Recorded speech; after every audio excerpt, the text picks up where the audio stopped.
Films d'action, comédie, avant-première, dessins animés. Retrouvez le meilleur des films du moment dans votre cinéma intercommunal Espace Méliès à Lure. Programmation complète sur l'appli mobile Cinéma Espace Méliès et sur nos réseaux sociaux. Pontoise Radio, l'agenda.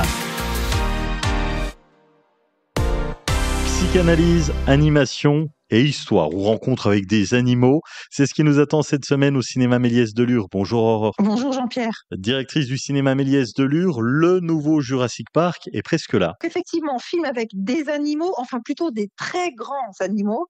Jurassic World met en scène des dinosaures. Donc 5 ans après le monde d'après, l'environnement de la planète se révèle hostile et une experte est engagée pour récupérer l'ADN des dinosaures et perpétrer l'espèce. Premier long métrage de la saga à ne pas inclure d'acteurs des volets précédents. Notamment, on retrouve la sublime Scarlett Johansson. Et puis, il faut aussi savoir que parmi les nouvelles créatures, il y a un dinosaure mutant qui est annoncé, enfin vous allez découvrir, qui mêle plusieurs inspirations, celle des xénomorphes de la saga Alien, le Rancor de Retour de Jedi et le T-Rex de Jurassic Park. À partir de vendredi, parce que c'est une sortie mondiale. Bon, ils se sont fait plaisir sur les nouvelles espèces. De l'animation avec le film Elio. C'est un film d'animation réalisé par ceux qui ont créé Coco et Alerte Rouge, donc toujours avec les studios Pixar, de l'esthétique de qualité, des histoires intéressantes. Et là, ils reviennent en forme avec une émouvante aventure cosmique. C'est Elio, un garçon de 11 ans qui rêve et qui est passionné d'espace et qui peine à trouver sa place sur Terre. Il se retrouve mystérieusement téléporté dans le communiverse. Il est pris par erreur pour l'ambassadeur officiel de la Terre, donc il se retrouve propulsé au cœur d'une mission complètement périlleuse, mais à découvrir en famille. Et puis on termine avec une séance de psychanalyse avec Freud. Donc là, on est plus sur de l'arrêt-essai.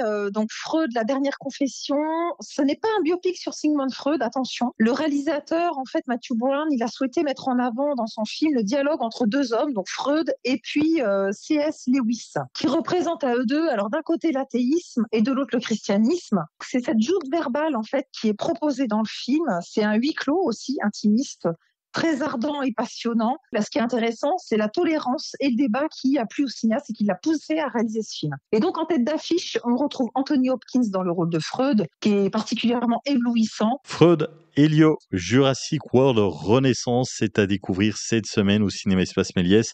Rendez-vous sur les réseaux sociaux du cinéma ou sur l'application mobile directement. Un excellent mercredi, Aurore. Merci Jean-Pierre, à toi aussi et au plaisir.